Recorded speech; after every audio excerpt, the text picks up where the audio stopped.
The Twin Cities are known for their great park system, lakes, art, and theater scene. But we are also well known for our great architecture. In the Twin Cities we have the privilege of having 4 famous architects known in the architecture community as Starchitects design buildings that are right here in our own backyard.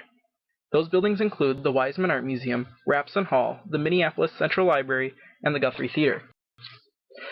The Weisman Art Museum, designed by architect Frank Gehry, is located on the University of Minnesota East Bank campus. This building combines art and architecture into a single building. The museum is open every day except Monday, and is free to everyone. It contains 17,000 works of art and offers free tours about the art and architecture weekends at 1 p.m.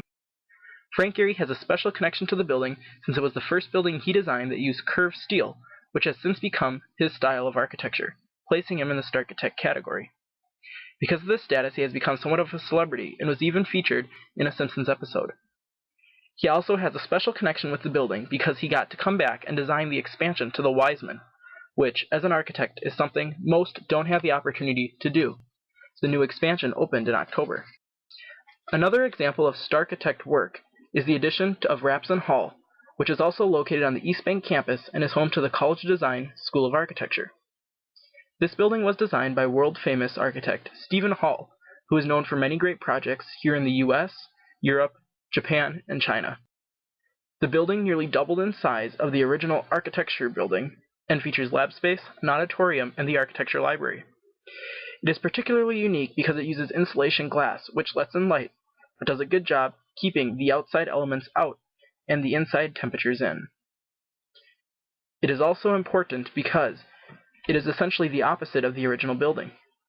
It focuses the user towards the outside of the building rather than on the inside courtyard, and it is the shape of the cross, which is opposite of the structured square original building.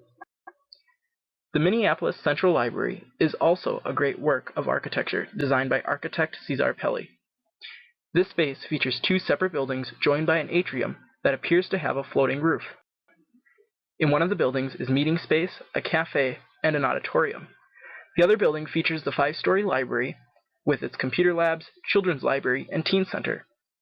Cesar Pelli designed the structure with the state of Minnesota in mind by including windows that feature water, snow, trees, and prairie grass. Pelli is also well known to Minnesotans for designing the Wells Fargo Center, which is based on the Empire State Building. The final building is a great architectural achievement is the Guthrie Theater, located on the Mississippi River, designed by famous French architect Jean Nouvel. The building features 3 different theater setups, but it is best known for its endless bridge, which overlooks the Mississippi River. The bridge stretches 178 feet, which is a little more than half of a football field. The Cantilever Bridge is currently being disputed as the largest of its type in the world. Jean Nouvel wanted to connect the city of Minneapolis back to the river, and he did this with his endless bridge. Since the Guthrie was built, development has occurred that has essentially transformed the entire downtown riverfront district.